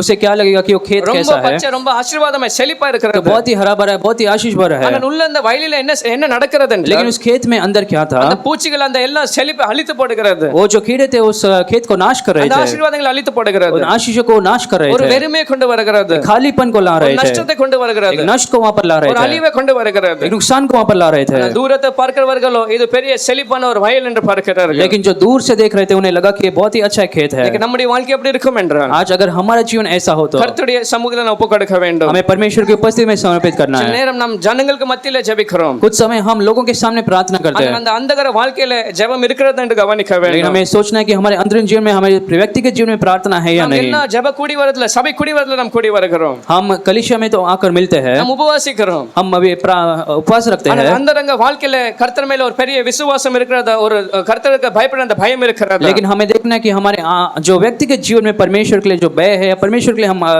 प्रार्थना करते हैं या नहीं। கர்த்தர் அந்த இஸ்ரவேல் ஜனங்களை பார்த்து சொன்னார், ये परमेश्वर ने इस्राएल को देखकर कहा, இவர்கள் எண்ணி முடியாத நாட்களை என்னை மறந்து போனார்கள். इन लोगों ने तो बहुत लंबे समय तक मुझे भूल गए। எனக்கு எத்தனை சொல்றீங்க அந்தரங்க வாழ்க்கையில கூட நான் பரிசுத்தமாய் आज के கர்த்தருக்கு तो कैसे कि मेरे अंदरूनी जीवन में भी मैं परमेश्वर के लिए पवित्र जीवन जीऊंगा। ஹalleluya. हालेलुया। இல்ல அனலும் அல்ல குளிரும் இல்லாமல் நாம் வாழுவோம் என்றால் और अगर हम गर्म या ठंडे भी नहीं तो கர்த்தர் அதை பார்க்க விரும்புவதல்ல. परमेश्वर ऐसा जीवन को नहीं देखना चाहता। சபையை பார்த்து சொல்றார், நீங்க வெதுவெதுப்பா இருக்கிறதுனால और उस कलीसिया को देखकर कहता है क्योंकि तुम गुनगुना हो, நான் உங்களை எங்க கொண்டு போகிறேன், मैं तुम्हें कहां ले जाऊंगा, என்ன செய்வேன்? मैं तुम्हें क्या करूंगा। பரலோகத்துல நீங்க போக முடியாது. तुम उस स्वर्ग में नहीं जा सकते। ஒன்று நீங்க அனலா இருந்திருக்கணும், உங்களை இன்னும் அந்த குளிரா இருந்திருக்கலாம், நான் உங்களை அனலாக்கி இருப்பேன். और अगर हम ठंडे रहते तो मैं और आपको गर्म कर सकता இல்ல था। அனலா இருந்தா நீங்க பிரயோஜனமா இருந்திருப்பீங்க. अगर आप गर्म रहते तो आप उपयोगी हो सकते ஆனா थे। இப்ப அனலா இப்ப மறுபடியும் குளிர்ந்து போய் வெது வெதுப்பா இருக்கிறதுனால और क्योंकि आप पहले गर्म थे आप ठंडे हो गए और भी गुनगुना हो गए, इसलिए இப்போ உங்க வாழ்க்கையில ஒண்ணும் செய்ய முடியாது, வெது வெதுப்பா இருக்கிறதுனால உங்களை வாந்தி செய்வதுதான் ஒரு வழி. और अब क्योंकि आप गुनगुनाए तो मुझे तुम्हें फेंकना ही होगा। ஹல்லேலூயா. हालेलुया। எத்தனை பேர் நான் கர்த்தருக்காக அனலாய் வாழ आज விரும்புகிறேன். लोग कह सकते हैं परमेश्वर के लिए मैं आज गर्म जीना வெது चाहता हूँ। வெதுப்பாய் அந்த வாழ்வோம் என்ற அந்த பச்சைக்கிளிக்கு எப்படி அந்த வாழ்க்கை அழிக்கிறதோ और जैसे वो टिड्डियों जीवन को समाप्त करता है, அப்படி நம்முடைய வாழ்க்கை உள்ள அலண்டு அது அழிவுக்கு நேராக போகிறது. तो हमारा जीवन भी कुछ समय अंदर से नाश होकर अंत के எனக்கு சொல்லுங்க, வெளியில மாத்திரம் இல்ல, உள்ள கூட அந்தரங்கத்துல கூட நான் கர்த்தருக்காக பரிசுத்தமாய் लोग வாழுவேன். कह सकते हैं केवल बाहरी रूप से निकले, अंदरून जीवन में भी मैं पवित्र जीऊंगा। வெளியே சபையில மாத்திரம் சாட்சி இல்ல, என் தனிப்பட்ட வாழ்க்கையில சாட்சியா வாழுவேன். बाहर केवल कलीसिया में, लेकिन मेरे व्यक्तिगत जीवन में भी गवाही के साथ रहूंगा। ஹல்லேலூயா. हालेलुया। 1 கொரிந்தியர் 3:17 वचनத்துல பார்க்கிறோம். पहला कुरिन्थियों 3 अध्याय के 17 वचन में पढ़ते हैं। 1 கொரிந்தியர் 3:17 वचन, 1 Corinthians 3:17. पहला कुरिन्थियों 3 अध्याय के 17 वचन में, If any man destroys God's temple, God will destroy that person. अगर कोई परमेश्वर के मंदिर को नाश करे तो वो परमेश्वर उसे नाश ஒருவன் करेगा। தேவனுடைய ஆலயத்தை கெடுத்தால் என்றால் அவனே தேவன் கெடுப்பார். यदि कोई परमेश्वर के मंदिर को नाश करे तो परमेश्वर उसे नाश யார் करेगा। இன்னைக்கு அந்த ஆலயம்? वो मंदिर आज कौन है? அந்த ஆலயம் நாம் தான் அந்த ஆலயம். आज हम ही परमेश्वर के मंदिर है। பக்கத்துல பார்த்து சொல்லுங்க, நீங்க தான் அந்த ஆலயம். बाजू में देखकर कहे आप ही परमेश्वर के मंदिर है। You are the temple. आप ही परमेश्वर के मंदिर है। இந்த ஆலயத்தை, உங்க ஆலயத்தை யாராவது கெடுத்தால், तो अगर उस मंदिर को अगर कोई नाश करे तो கர்த்தர் அவனை கெடுத்தால் तो परमेश्वर उसे नाश करेगा। அது நீங்களே இருந்தாலும் கூட கர்த்தர் உங்களை கெடுப்பார். और अगर आप वो होगे तो परमेश्वर आपको भी नाश कर सकता है। பாவத்தினால பாவத்துல விழுந்து பாவத்துல ஒப்புக்கொடுத்து நாம் கெடுப்போம் என்றால், अगर पाप में गिरकर अपने आप को आप नाश करे तो கர்த்தர் நம்மளை கெடுப்பார் என்று பார்க்கிறோம். वचन में लिखते पढ़ते कि परमेश्वर आपको नाश करेगा, என்றால் அவர் ஒரு பரிசுத்த தேவன். क्योंकि वो पवित्र परमेश्वर அவர் है। இருக்கிற இடமே பரிசுத்தமாய் वो மாறுகிறது. जहाँ पर रहता है वो स्थान ही पवित्र होता है। அந்த ஒரே பர்வதத்துல அந்த மோசே பார்க்கும்போது என்ன சொல்கிறார்? और एक पर्वत में जब मूसा को देखा परमेश्वर ने क्या कहा? இந்த நீ இருக்கிற இடம் பரிசுத்தமாய் இருக்கிறது. तो जहाँ पर है वो जगह पवित्र है। கர்த்தர் இடத்துல வருவார் என்றால், அவர் சமூகம் வரும் என்றால் அது பரிசுத்தமாய் மாற வேண்டும். अगर एक परमेश्वर एक जगह पर आता है तो वो एक पवित्र जगह बन जाता है। இன்னைக்கு நம்முடைய ஆலயம் சரீரமான ஆலயத்துல அவர் இருக்கும்போது, आज क्योंकि परमेश्वर का मंदिर हम है और हमारे अंदर वो निवास है, நம்முடைய ஆலயம் பரிசுத்தமா இருக்கிறதா இல்ல கெடுக்கிற ஒரு அனுபவத்துல இருக்கிறதா? और क्या हमारा जो मंदिर है वो पवित्र है या वो नाश की ओर जा रहा है? ஹல்லேலூயா. हालेलुया। சொல்லுங்க, இந்த ஆலயம் பரிசுத்தமா இருக்கும். ये लोग कह सकते हैं कि ये जो मंदिर है वो पवित्र रहेगा। கர்த்தருக்காக இந்த ஆலயம் பரிசுத்தமாய் வாழுவேன். परमेश्वर के लिए पवित्र जीवन ही जिएगा। ஹல்லேலூயா. हालेलुया। எபிரேயர் 10வது அதிகாரம் 27வது வசனத்துல, इब्रानियों 10वां अध्याय के 27 वचन में, in the book of Hebrew chapter 10 verse 26 and 27, 26 27வது வசனம் நீங்க பார்க்கும்போது, इब्रानियों 10वां अध्याय के 26 27 में, யாரெல்லாம் துணிகரமாய் பாவம் செய்கிறார்களோ, और जो कोई जानबूझकर पाप करते हैं, யாரெல்லாம் பாவத்துக்கு அவங்களுடைய வாழ்க்கையை ஒப்புக் கொடுக்கிறார்களோ, जो कोई पाप के लिए अपने जीवन को समर्पित करते हैं, பரிசுத்தம் இல்லாமல் கர்த்தருடைய கோபம் தெரியும், கர்த்தருடைய அந்த சித்தங்கள் தெரியும், பின்னால் ஆனாலும் கூட और परमेश्वर की इच्छाओं को जानने के बाद भी, परमेश्वर के वचनों को समझने के बाद भी, அவருடைய வாழ்க்கை மாறாமல் இருக்கும் என்றால், பாவம் அதுல காணப்படும் என்றால், अगर वो जानबूझकर पाप करे तो கர்த்தருடைய சித்தம் என்ன? परमेश्वर की इच्छा क्या है? நான் பரிசுத்தமா இருக்கிறது போல நீங்களும் இருக்க வேண்டும். क्योंकि मैं पवित्र हूं तुम भी पवित्र बनो। ஆனால் சத்தியத்தை அறிந்த பின்பும், இன்னைக்கு இந்த வார்த்தைகளை கேட்ட பின்பு கூட ஒரு மனுஷன் மாறாமல் பாவத்துல நிலைப்பான் என்றால், लेकिन सत्य को जानने के बाद भी, परमेश्वर के वचनों को जानने के बाद भी अगर कोई जानबूझकर पाप करे அவன் என்னத்தை எதிர்பார்க்க வேண்டும்? तो वो क्या अपेक्षा कर सकता है? அப்படிப்பட்ட ஒரு மனுஷன் ரட்சிக்கப்பட்டவன், தேவனுடைய வாஞ்சை, தேவன் எதனால எரிச்சலா தேவனுக்கு பிரியமில்லாத காரியம் அறிந்தவன், और जो जानता कि परमेश्वर क्या चाहता है और नहीं चाहता है, அவன் பாவத்துல அவனுடைய வாழ்க்கையை ஒப்புக் கொடுப்பான் என்றால், अगर वो जानबूझकर पाप करे तो அவனுக்கு இனி வேற ஒரு பலி அல்ல, उसके लिए उसके बाद और कोई बलिदान नहीं है। அந்த பாவங்களின் நிமித்தம் செலுத்தத்தக்க வேற பலி இல்ல. उसके पाप के लिए और कोई बलिदान अब नहीं बचा சில है। நேரம் நம்ம நினைக்கிறோம், நாம் பாவம் செய்யும் போதெல்லாம் நாம் சொல்லலாம், இயேசுவின் ரத்தம் என்னை கழுவுங்க, என்னை பரிசுத்தமாக்குங்க. कुछ समय हम पाप करने के बाद कहते हैं कि यीशु मसीह का लहू मुझे शुद्ध करता है। அப்போ பாவம் செய்து சொல்லுவோம், பரிசுத்தமாங்க, உம்முடைய ரத்தத்தினால என்னை கழுவி பரிசுத்தமாக்குங்க. हम बार बार पाप करते और कहते हैं कि यीशु मसीह का लहू मुझे शुद्ध कर लेगा, ஆனால் வசனம் சொல்லுது, அந்த பாவங்களின் நிமித்தம் செலுத்தத்தக்க வேற பலி இல்ல. लेकिन वचन कहता है कि तुम जो जानबूझकर पाप करते हैं उसके लिए और कोई बलिदान अब बचा நம்முடைய नहीं। பழைய வாழ்க்கையில அறியாமல் செய்த அந்த பாவங்களை இயேசு கிறிஸ்துவின் ரத்தத்தை நாம் விசுவாசிக்கும் போது அது எல்லாம் அசுத்தத்தை பாவத்துல நம்மளை சுத்திகரித்தது. आपके पुराने जन्म जो कोई पाप किया, आप उन पापों को परमेश्वर यीशु मसीह ने धो लिया था। ஆகையால் இப்ப அறிந்து நாம் பாவம் செய்வோம் என்றால், लेकिन अगर आप परमेश्वर को जानकर उसके वचनों को जानकर भी पाप करें மறுபடியும் இயேசு கிறிஸ்துவின் ரத்தத்தை நீங்க கேட்க போவீங்க என்றால், और अगर फिर से आप यीशु मसीह के लहू को मांगेंगे அது எதற்கு அடையாளமா இருக்கிறது? तो वो क्या दर्शाता है? மறுபடியும் இயேசுவை நீங்க என்ன செய்றீங்க? आप फिर एक बार यीशु मसीह को क्या कर रहे हैं? சிலுவையில் அறைந்து மறுபடியும் இந்த ரத்தத்தை கேட்கிறீங்க. फिर एक बार यीशु मसीह को क्रूस पर क्रूसित होने के लिए आप कहते இது हैं, கர்த்தர் விருப்பத்தின்படி ஒரு ஜெபம் அல்ல. और ये जो प्रार्थना परमेश्वर नहीं चाहता. சில பேர் திருவிழா ஆராதனை வரும்போது அவர்கள் பரிசுத்தமாக ஜெபிப்பார்கள். और कुछ लोग जो प्रभु भोज के पहले कहते हैं मुझे पवित्र कर. ஆனால் மாதம் எல்லாம் பாவம் செய்து அதே பாவங்களை தொடர்ந்து மறுபடியும் செய்து மன்னிப்பு கேட்டு மறுபடியும் செய்கிறார்கள். वो महीने भर पाप करते हैं और प्रभु भोज में आकर माफी मांगते हैं और फिर एक बार वही पाप करते हैं. இது துணிகரமான ஒரு பாவத்துக்கு அடையாளம். और ये जानबूझकर पाप करना है. ஆனால் கர்த்தருடைய அந்த கோபத்தை அறிவான் என்றால், கர்த்தருடைய அந்த பரிசுத்தத்தை அறிவான் என்றால், लेकिन अगर हम परमेश्वर की इस पवित्रता को जाने तो அவன் மறுபடியும் அந்த பாவத்தை விட்டு வந்த அந்த பாவத்தை மறுபடியும் तो செய்யக்கூடாது. जो पाप को छोड़ा है वो कभी फिर से उस पाप को नहीं करेगा. ஹல்லேலூயா. हालेलुया. இன்னைக்கு நம்முடைய வாழ்க்கையில துணிகரம் அறிந்தும் செய்கிற பாவங்கள் இருக்கும் என்றால், आज अगर हमारे जीवन में ऐसा पाप है जो हम जानकर भी करते हैं, அதை குறித்து கர்த்தர் கணக்கு கேட்க போகிறார். परमेश्वर उसका हिसाब जरूर मांगेंगे. ஹல்லேலூயா. हालेलुया. அதை நாம் அறிந்தும் செய்வோம் என்றால், நாம் செய்து கொண்டே இருப்போம் என்றால், அதுக்கு கர்த்தர் அதுக்கு ஒரு தண்டனையை अगर हम வைத்திருக்கிறார். निरंतर जानबूझकर पाप करें तो परमेश्वर उसके लिए एक दंड को रखा है. எத்தனை சொன்னேன், நான் பாவத்துக்கு என் வாழ்க்கையை சமர்ப்பிக்க कितने மாட்டேன். कह सकते हैं मेरे जीवन को मैं पाप के लिए समर्पित नहीं करूंगा. பாவத்தை ஒப்பு கொடுத்து நீங்க விட்டு என்றால் அது உங்களுக்கு ஒரு நன்மையா இருக்கும். अगर आप पाप को ग्रहण करते और उसे छोड़ देते तो वो परमेश्वर आपके जीवन में दया देगा. பழைய ஏற்பாடுல ஊசாய் குறித்து கவனிப்பீங்க என்றால், पुराने नियम में ऊसा के बारे में हम देखते हैं. அவன் அந்த கர்த்தருடைய பெட்டி கீழே விழும்போது மாத்திரம் தொட்டான், அவனை கர்த்தர் அடித்தார். जब परमेश्वर का वाचा का संदूक नीचे गिरा था, जब उसने उसे छुआ तब परमेश्वर उसे मार डाला. அந்த அப்போஸ்தலர் நடப்பு 5வது அதிகாரத்துல அந்த அனனியா சப்பீராவை குறித்து பார்க்கும்போது, प्रेरितों के काम 5वें अध्याय में अनानियास सफीरा के बारे में हम देखते हैं. அவர்கள் தீர்மானித்த ஒரு காரியத்துக்கு பதிலாக அவங்க செய்யும்போது அதை செய்யாமல் போனதுனால और उन्होंने जैसा करना था वैसा नहीं किया, इसलिए அவங்க அங்கே அவங்களுடைய வாழ்க்கை முடிந்தது. वहां पर ही उनका जीवन समाप्त हो गया था. யோசித்து பாருங்க, நம்முடைய வாழ்க்கையில எத்தனையோ காரியங்கள் நாம் கர்த்தரிடத்தில் சொல்லுகிறோம். और आप सोच रहे हैं कि हम हमारे जीवन में कितने बातों को यीशु मसीह कहते हैं. ஒவ்வொரு ஞாயிற்றுக்கிழமை நம்ம ஒப்பு கொடுக்கிறோம். हर इतवार को हमारे जीवन को समर्पित करते हैं. நான் இதை செய்ய மாட்டேன், இனி உங்களுக்கு அப்படி வாழ்வேன், இதை செய்வேன், அதை செய்வேன்னு சொல்ல हम மாட்டேன். कहते हैं कि मैं इसके बाद ऐसा जीऊंगा, ऐसा करूंगा. இனி உமக்காக வைரக்கமாய் வாழ அப்படி வாழ்வேன்னு சொல்லுவோம். हम कहते हैं इसके बाद मैं पवित्र जीवन जीऊंगा. ஆனால் மறுபடியும் நாம் தவறி போவோம் என்றால், लेकिन बार बार अगर आप गलत काम करें, गलत पाप करें, இனி கூட கர்த்தர் நம்மளை ஜீவனோடு வைத்திருக்கிறார் என்றால் அது கர்த்தருடைய கிருபை. आज भी परमेश्वर हमें जीवित रखा है तो परमेश्वर की बड़ी कृपा है. கர்த்தர் மாத்திரம் கோபத்தை வெளிப்படுத்தணும் என்றால், क्योंकि अगर परमेश्वर को अपने क्रोध को प्रकट करना हो तो எப்போ நம்முடைய வாழ்க்கை முடிந்த பிறக்கலாம். हमारा जीवन कब का समाप्त हो जाता. ஆனா இன்னைக்கு இந்த கிருபை நாட்களை நாம் ஒப்பு கொடுக்க வேண்டும். लेकिन आज इन अनुग्रह के दिनों में हमारे जीवन को समर्पित करना है. நான் பாவத்தை விட்டு விலகி உமக்காக பரிசுத்தமாய் சாட்சியை வாழ कि मेरे விரும்புகிறேன். सारे पापों को मैं छोड़ कर तेरे लिए पवित्र जीवन जीऊंगा. கடைசி 1 யோவான் 3:3 வசனத்துல, पहला यूहन्ना 3 अध्याय 3 वचन में, 1 யோவான் 3 அதிகாரம் 3 வசனத்துல, पहला यूहन्ना 3 अध्याय के 3 वचन में, அவருடைய வருகையை நம்புகிற ஒரு மனுஷன், और जो कोई परमेश्वर के आगमन पर भरोसा आशा रखता அவருடைய है, வருகை மேல் வைத்திருக்கிற இப்படிப்பட்ட நம்பிக்கை வைத்திருக்கிறவன், और जो उसके आगमन पर आशा रखता है, அவர் சுத்தமுள்ளவர் இருக்கிறது போல தன்னையும் அவன் சுத்திகரித்துக் கொள்கிறான். वो अपने आप को वैसा ही पवित्र करता है जैसे वो पवित्र है. ஏன் உங்களால பரிசுத்தமாய் வாழ முடியவில்லை? आप क्यों पवित्र जीवन नहीं जी ஏன் पा சில रहे? நேரம் நம்ம பாவத்துக்கு ஒப்பு கொடுத்து நம்ம பாவத்திலே நாம் வாழுகிறோம். हम में से कुछ लोग क्यों निरंतर पाप में जीते हैं? கர்த்தர் வருவார், கர்த்தருடைய வருகை குறித்து எதிர்பார்க்காமல் ஒரு நம்பிக்கை இல்லாமல் நாம் போகிறோம். क्योंकि हम परमेश्वर के आगमन पर भरोसा करना छोड़ देते हैं. உறுதியான நம்பிக்கை ஒரு விசுவாசம் இருக்குமென்றால் கர்த்தர் வருவார், அப்படி ஒருவேளை அவர் வரும்போது நான் ஆயத்தம் இல்லாமல் கைவிடப்படுவேன், அந்த விசுவாசம் நம்பிக்கை இருக்கும் என்றால், अगर आपके जीवन में आशा है कि परमेश्वर के आगमन में आप अगर निरंतर पाप करें तो आप छोड़े जाएंगे. அப்படிப்பட்ட நம்பிக்கை இருக்கிற எவனும் அவருடைய வாழ்க்கையை சுத்திகரித்து அவன் தேவனை போல அவன் கர்த்தரை போல சுத்திகரிப்பான். तो ऐसा जिनके जीवन में आशा है वो अपने जीवन को और भी शुद्ध करेगा और पवित्र करेगा. ஹல்லேலூயா. हालेलुया.